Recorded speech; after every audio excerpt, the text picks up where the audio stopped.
우리 같이 말씀을 보도록 하겠습니다. 오늘 말씀은 요한복음 4장 23절, 24절입니다. 요한복음 4장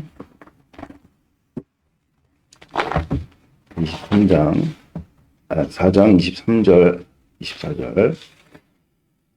우리 같이 읽도록 하겠습니다. 아버지께 참되게 예배하는 자들은 영과 진리로 예배할 때가 오나니 곧 이때라.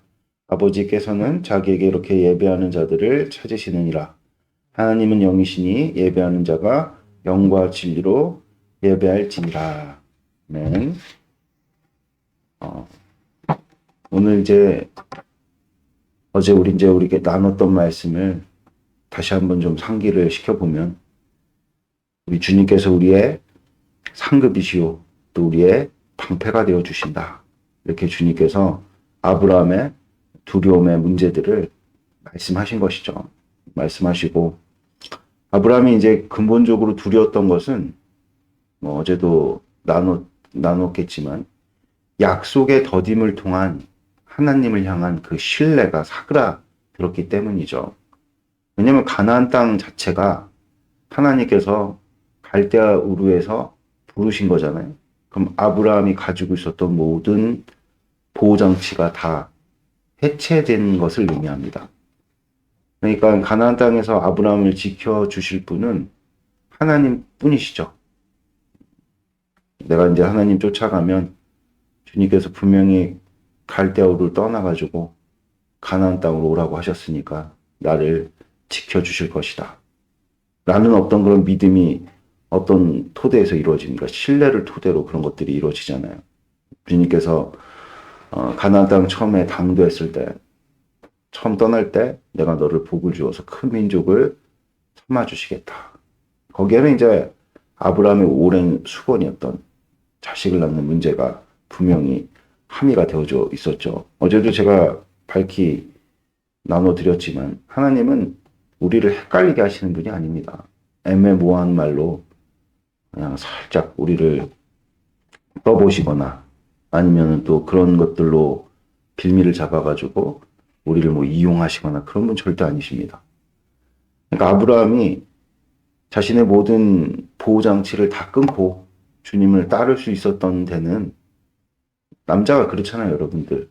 자기가 누군지 알아봐주는 사람이 있으면 목숨을 또 거는 게, 이걸 성별로 나눠서 얘기하는 게 좀 요새 트렌드에 안 맞는 이야기긴 하지만, 그렇거든요. 사실 사람이 그래요. 사람이 내가 누군지를 알아봐주는. 그래서 이런 유사한 장면이 요한복음에 나다나엘이 그랬죠.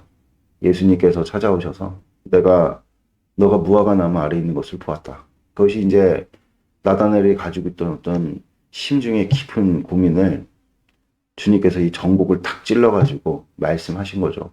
거기에 그 한마디에 마음이 꺾여서, 이전까지는 나사렛에 무슨 선한 것이 나오느냐, 이렇게 힐문했던 나다나엘이 예수님의 제자가 되는 사건의 계기가 예수님의 그 한마디였죠. 예수님이 알아봐 준 거죠. 그의 심중의 깊은 고민을 알아봐 준 거죠. 그러니까 사실 우리 심중에 있는 깊은 고민을 잘 드러내지 않잖아요. 왜냐면 드러낸다고 해서 해결된 문제도 아니고, 점점점 나이가 먹어감에 따라서 이 세상에 대해서 좀 우리가 눈이 떠지게 되면, 그렇죠? 우리 마음 가운데 있는 갈망이라든지 소망들 사그라들죠. 그 사그라든다는 얘기가 어떤 것으로 우리의 마음 가운데 남습니까? 한국 사람에게는 굉장히 쉬운 개념이죠. 한으로 남아요. 한. 그렇죠? 안 되는구나. 보자기한 어떤 그런 심정이라고 해야 될까요? 그런데 하나님께서 영광의 주님으로 나타나셔서 어느 날 자포자기에서 마음 한켠에 그냥 미뤄두었던 그 소망에다가 불 붙이신 거잖아요. 할 수 있겠구나. 하나님이시라면 내가 그동안 덮어놨던 모든 소망을 이루실 수 있겠구나. 그러니까 목숨 건 거 아니에요. 근데 이제 와가지고 주님께서 내가 너로 큰 민족을 이루어 주겠다는 것은 너에게 자손을 준다는 이야기가 아니었어. 이런 식으로 만약에 결론이 나버리면 아브라함 속은 거죠.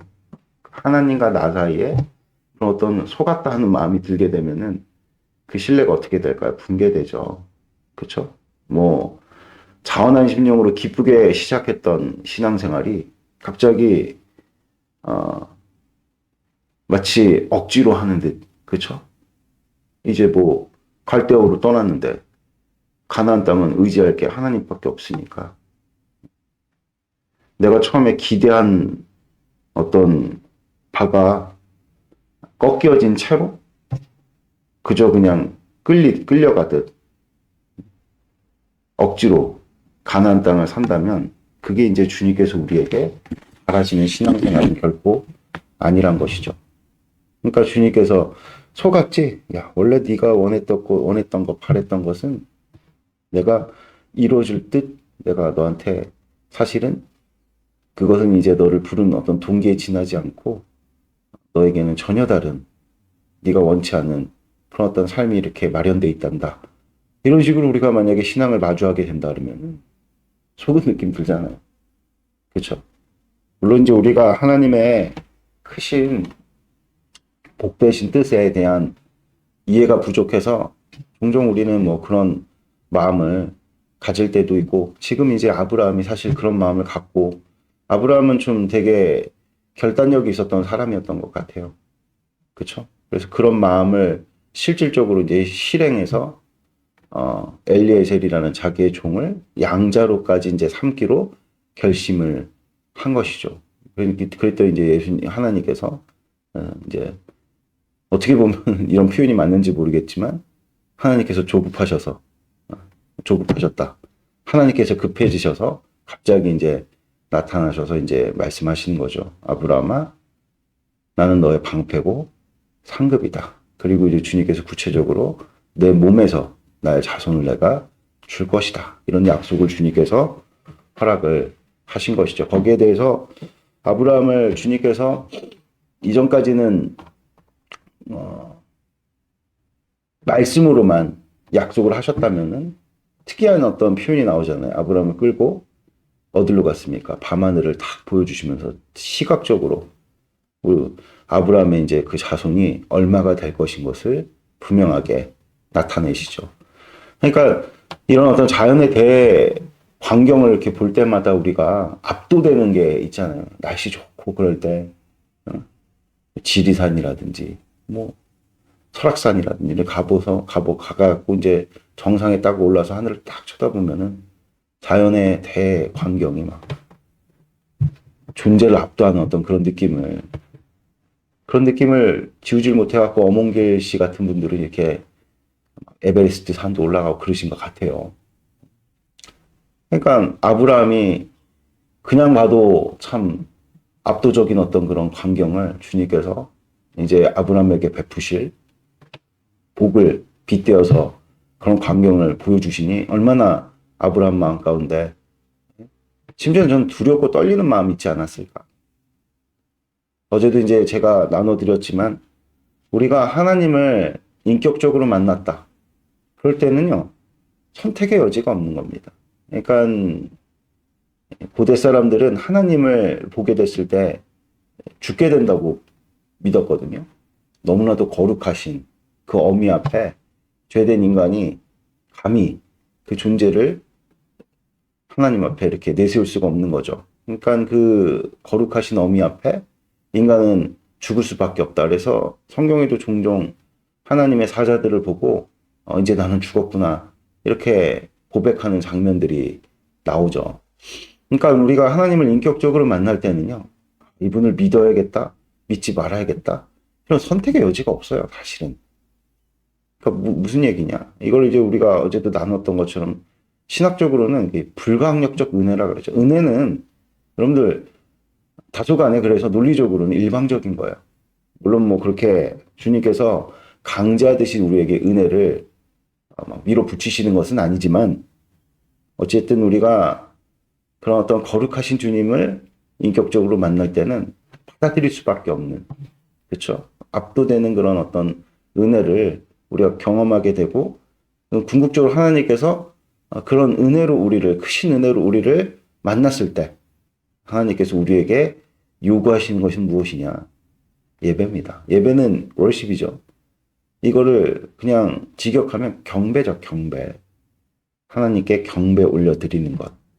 그래서 이제 아브라함에게 주님께서 어제도 나눴던 것처럼 네 가지 짐승을 마련을 시키시는데 이게 훗날 이스라엘의 제사장이나 이스라엘에게 하나님께서 주신 모든 직분이 하나님 앞에 제사를 드릴 때 사용됐던 제물이었다. 송아지와 염소와 양과 비둘기. 이 모든 것들을 다 준비시킨 데는 결과적으로 주님께서 이 아브라함과 맺으시는 횃불의 언약을 누구와도 맺으시는 겁니까? 자손들과 맺으시는 거죠. 그리고 그 쪼갠 고기 사이로 그 횃불이 쑥 지나가면서 하나님의 임재를 아브라함이 맛보게 되는 것이죠. 그게 아브라함에게 하나님께서 약속을 이루시겠다는 증거다. 그래서 지금도 예수님의 입을 통해서 사마리아 여인에게 말씀하신 그 예수님의 그 말씀을 통해서 지금도 이 시대를 사랑하는 교회에게 주님께서 요구하시는 것이 무엇이냐? 영과 진리로 예배하는 것을 주님께서는 원하신다. 할렐루야. 우리는 그렇잖아요. 오늘도 이렇게 이 아침에 새벽 예배를 지키시는 여러분들은 그 불가항력적 은혜라는 설명을 딱 들을 때 납득이 되시죠? 그 은혜를 경험했기 때문에 저도 뭐 예수님을 인격적으로 만났을 때 뭐 그분을 따라야겠다 말아야겠다 그런 어떤 선택의 여지가 없어요. 이미 그분이 정하셨고 저에게 나타나셨고 그럼 뭐 자연스럽게 따라가는 건데 그 따라가는 저에게 주님께서 지금까지도 요구하시는 게 무엇이냐면 절대적인 하나님을 향한 무엇입니까? 경배죠, 경배. 우리는 그것을 매 주마다 매 새벽마다 훈련하는 거예요, 훈련하는 거. 그래서 여러분들 우리가 절대적으로 주님을 경배하고 절대적으로 주님을 예배하는 그 순간에 여러분들 성령 하나님의 충만하신 임재가 우리 가운데 임하게 되는 것이죠. 그래서 뭐 옛날 분들이 뭐 부흥회라든지 이런 게 있으면 성령의 불 받아라 뭐 이렇게 얘기하셨는데 그거의 어떤 그런 표현이 다소간에 이제 우리가 느끼기엔 좀 다소 과격하기도 하고 성령의 불 받아라 이렇게 얘기하니까 마치 성령의 불을 내리는 주체가 사람인 것 마냥 인식되어지는 이 시대의 어떤 시류의 이 시대의 시대 정신에 근거한 판단으로 그런 것들을 희화화하는 경향들이 있지만 사실 그분들이 참 예배를 드렸을 가능성이 훨씬 크죠. 예배는 뭐가 있어야 됩니까? 불이 임해야 되는 거예요. 아멘. 영과 진리로 예배하는 자를 주님께서 찾으신다 그러잖아요. 그러니까 오늘도 아브라함이 이렇게 쪼갠 고기 사이로 지나가는 그 횃불이 임할 당시에 아브라함은 어떤 상태였습니까? 모든 예배의 준비를 다 갖추고. 그러니까 무슨 얘기냐? 사실상 송아지를 쪼개고 염소를 쪼개고 양을 쪼갤 때 그 쪼개진 양과 염소와 송아지와 짐승들이 누구를 의미한다 그랬어요? 나를 의미한다. 내가 죽어 있는 거예요. 내가 이렇게 쪼개져야 어떻게 되는 겁니까? 횃불이 그 가운데로 지나가는 거라니까요. 그러니까 여러분들 그 아브라함이 모든 준비를 다 마치니까 뭐가 찾아왔습니까? 갑자기 흑암이 찾아왔단 말이에요. 모든 것이 다 깜깜해졌어요. 그리고 그건 이제 눈에 보이는 현상이고 이게 어떤 의미를 담고 있는지를 영적으로 이 아브라함의 어떤 증상을 통해서 우리에게 가르쳐 주신 아브라함이 그때 뭐가 임합니까? 깊은 잠이 임해요. 여기서 깊은 잠은요. 히브리어로 깊은 잠은 이 죽음하고 그 어근이 똑같아요. 죽었다는 거죠. 완전히. 나의 생각과 나의 의식과 나의 마음이 다 잠잠해지고 고요할 때 여러분들 횃불이 임하는 거죠. 그러니까 우리가 절대적으로 주님을 예배한다. 어떤 것을 의미하겠어요? 나의 생각과 나의 뜻과 나의 의지를 주님 앞에 꺾는 거, 훈련하는 거죠. 그러면 오늘도 새벽 예배를 드릴까 말까. 야, 오늘 너무 피곤하고 월요일인데 이명근 형제나 새벽 예배 드리시는 분들한테 양해를 좀 월요일 쉬어야 되는 거 아닌가. 제가 지난주 토요일 날 그 이명근 형제 가정하고 저기 어디죠? 안산 자락길을 이렇게 걸어가는데 이명근 형제께서 어떤 목사님 은혜스럽다고 막 이렇게 굉장히 이렇게 칭찬을 많이 하셨는데 예, 그 연휴가 뭔가 봤더니 토요일 날 이제 그분이 인도하시는 새벽 예배를 갔다 왔다. 저는 뭐 그분이 참 훌륭하신 분이시고 뭐 다 좋고 다 납득이 되고 참 한번 기회가 있으면 나도 들어보고 싶다 이런 생각을 가지게 되었지만 그 중에 제가 마음 가운데 참 정말 훌륭하시다 이렇게 생각된 게 토요일인데도 새벽 예배를 하셨다. 그렇죠. 매일매일 하나님 앞에 예배하는 것이 수고로운 것이 아니라 당연한 것이 될 때, 그렇죠. 아침에 당연히 일어나서 하나님께 예배 드리는 거, 주일 되면 예배 드리는 거, 또 뭐 금요철 되면 예배 드리는 거, 그 예배를 기뻐하고 즐거워하는 그런 복된 자세가 어떤 것을 의미하죠? 하나님을 지극히 절대적으로 경배합니다. 이것을 의미하는 겁니다, 여러분들. 그러니까 예배를 자꾸 율법적으로 이해를 자꾸 가져가니까 어려운 거예요. 지켜야 될 의무로 생각하니까 이게 어려운 거죠. 근데 관계라고 생각을 해보세요. 여러분들 우리가 어떠한 대상을 지극히 존경하게 되면 그 존경하는 대상에 대한 자세는 저절로 예의 바르게 돼 있어요. 그렇죠? 우리가 그 존경하는 대상을 향해서 자꾸 예의가 어긋나는 것은 뭐의 문제입니까? 자세의 문제입니까? 자세의 문제라기보다는 그 대상을 향한 어떤 존경하는 마음이 없어서 그런 거죠. 그렇죠? 근데 우리는 하나님 많이 사랑하고 우리는 경험했잖아요. 그분이 어떤 분이시라는 것을. 그렇죠? 그래서 다시 말씀을 좀 이제 정리를 좀 하자면 하나님께서 임재하시기를 원하신다. 지금도. 그리고 우리가 자주 부르는 찬양. 하나님 우리의 찬양 가운데 임하여 달라. 우리는 주의 움직이는 교회 그 찬양 아시죠? 우리가 높이 손을 들어서 주님을 경배하니 여기에 임재하셔서 우리를 다스려 주십시오. 그게 찬양의 어떤 그런 내용의 요지 아닙니까? 하나님은 지금도 우리 가운데 충만히 임재하셔서 우리의 인생을 통치하시기를 원하시는데 전제 조건이 무엇이냐? 그분을 경배해야 된다는 것입니다. 아멘. 그분을 예배해야 된다는 것입니다. 아멘. 우리도 신앙의 증거가 필요하잖아요. 왜냐하면 신앙의 증거라는 것은 다른 게 없어요. 하나님께서 우리에게 약속하신 바를 이루시는데 그 약속하는 바를 이루시는 게 왜 중요하냐면 신뢰관계이기 때문에 그래요. 약속을 지켜야 신뢰할 수 있기 때문에. 그러니까 하나님을 신뢰한다는 것은 결국 이 땅을 살아가는 우리의 근원적인 두려움 두 가지를 해소할 수 있는 유일한 방법이죠. 두 가지 두려움이 뭐라 그랬습니까? 나를 누가 지키는가? 내 미래는 누가 담보하는가? 이 두 가지를 하나님께서 하시겠다고 우리를 만나주신 거 아닙니까? 그냥 만나주신 것도 아니고 도무지 거부할 수 없는 압도적인 은혜로 그걸 이제 우리는 인격적으로 주님을 만났다 그러죠. 뭐 인격적으로 주님을 만난 케이스들은 뭐 다 달라요. 별의별 내용들이 다 있습니다. 어쨌든 우리가 이제 예수님을 믿고 우리가 여러분들 교회된 삶의 양식을 수용했잖아요. 그럼 이제 우리가 진정으로 주님 앞에 영과 진리로 예배하는 자들. 그러니까 이제 여러분들의 인생 가운데 하나님 앞에 예배하는 문제에 대해서 더 이상 갈등하지 마시고 결단하세요. 당연한 거다 이것은.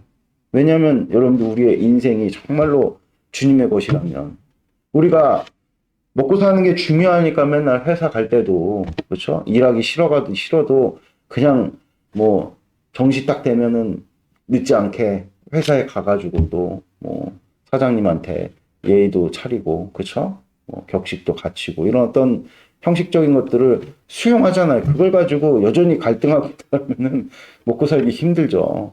뭐 그것이 기쁘냐 안 기쁘냐의 문제는 또 다른 어떤 내용에 관한 일이겠지만 어쨌든 여러분 우리의 인생 속에서 뭐 회사 가는 거랑 예배랑 똑같냐 그렇게는 볼 수는 없지만 어쨌든 예배가 우리 인생에 하나님께서 우리가 먹고 사는 것 이상으로 중요하신 분이시다.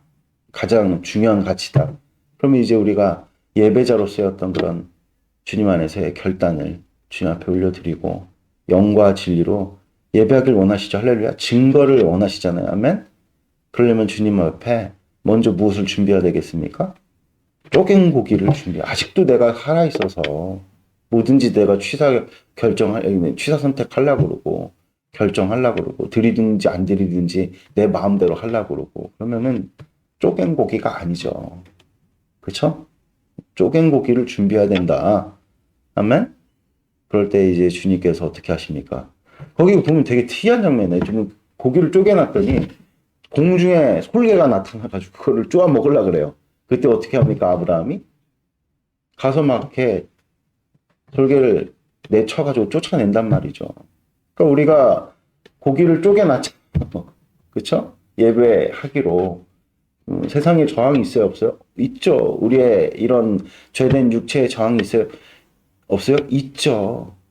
그런 것들을 쫓아내. 예배 시에도 금요체를 드릴 때 이명구 형제 참 인상적인 장면을 보았는데, 일어서서 드리는 거예요, 일어서서. 피곤한데 그냥, 뭐, 그래요. 그냥 오셔갖고 주무셔도 하나님께서 은혜 주시죠. 때로는 어떤, 그, 믿음의 어떤 분량을 가진 위치에서는 뭐 그럴 수도 있겠지만, 그러니까 제가 뭘 얘기하려는지 아시겠죠? 결단을 드리는 거예요, 주님 앞에. 아멘? 나 쪼개졌습니다, 주님. 나 이제 주님께 다 죽었어요. 결단이 그런 거잖아요. 내 생각과 내 뜻과 내 의지를 주님 꺾어내어 드릴게요. 그럴 때 횃불이 슉 지나가는 겁니다. 아멘? 그 횃불이 지나간다.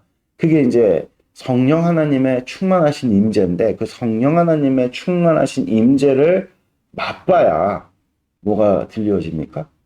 우리를 향한 하나님의 그 약속의 구체적인 이루심이, 계획이 각 사람마다 다 다를 거 아닙니다. 아닙니까?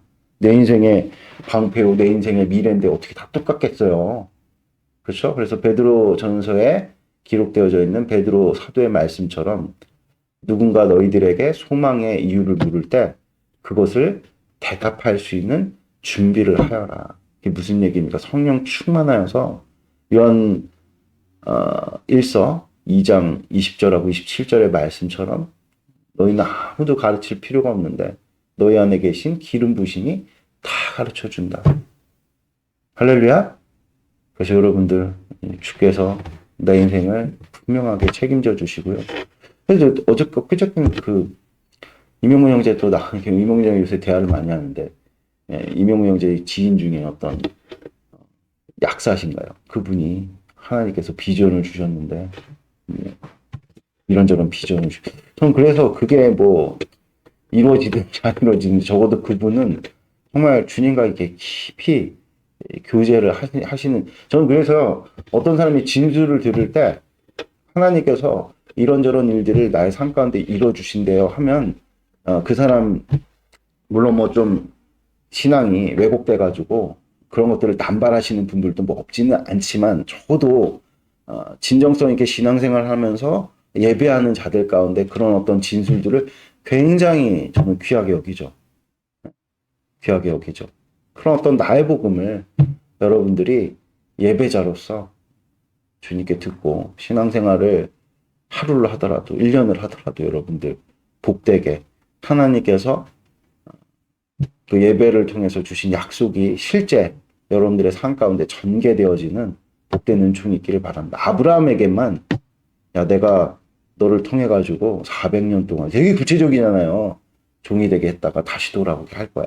그리고 너는 평안히 살다가 너의 조상들의 곁으로 갈 거야. 아주 구체적으로 주님께서 가르쳐 주시는 그런 여러분들의 삶 가운데 여러분들만의 하나님께서 펼치실 그 구원의 비전과 계획들이 분명하게 내 입술의 고백으로, 신앙 고백으로 정의되어지는 여러분들이 되시기를 축복드립니다. 기도드리겠습니다.